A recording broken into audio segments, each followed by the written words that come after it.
Unit 30. To write an English word, short or long, we use the 26 letters, A to Z, of the English alphabet as required.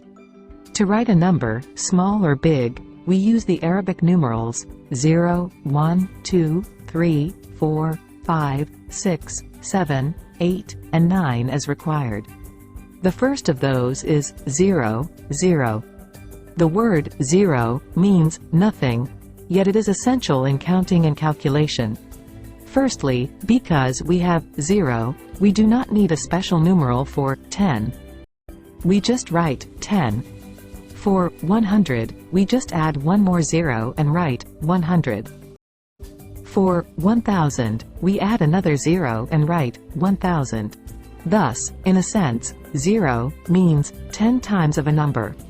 After all, 10 means 1 10 times, 20 means 2 10 times, 100 means 10 10 times, and 1000 means 110 times, and so on. Now, let's try using Roman numerals. You will soon see that the task would no longer be as straightforward. The Roman numerals, as we know, are I, V, X, L, C, D and M, and respectively they stand for 1, 5, 10, 50,000,000, 100,000, 500 and 1000. There is no 0 at all. Thus 10 is X, 20 is XX, 30 is XXX, 40 is 4X or XL, meaning 0 less than 50. For a simple mathematical equation like 100 plus 27 equals 127, you will have to write C plus 27 equals CXXVII. Not simple at all. The larger the number, the greater the trouble. This illustration should be plain enough to help you see how important 0 is. Another point to note is that in the real number system, not an imaginary number. 0 inches is the only number that is neither positive nor negative. Therefore, 0 inches represents the boundary between the negative and positive numbers. This can be seen on the coordinate axes, mathematics, and on many scales. For example, on a thermometer to measure the temperature of the air, any point above 0 C freezing point is positive, while any point below 0 C freezing point is negative, and this is shown with the minus sign before the number as in 5C or 20C as the case may be.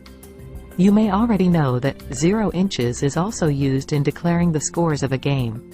For example, at the beginning of a game, say badminton, the umpire calls out 0-0. This means that neither of the players has scored a point. Then, as the game proceeds, we hear the umpire calling out 0-1 to 1-1, 3-2, or 6-8 as the case may be. In tennis, though, we hear love instead of 0. Actually, it is not the English word love. It is French for egg. The French use the word egg to mean 0. Nobody knows for certain who discovered 0. Nobody knows for certain either when and where it was discovered. However, the general belief is that it was the Hindu mathematicians of India who discovered 0, sometime in the 6th century or so. The Hindus' word for it was sunya, meaning empty or void. It is also believed that the Arabs borrowed it from the Hindus, and called it cipher, which became the root word for the English words cipher and 0.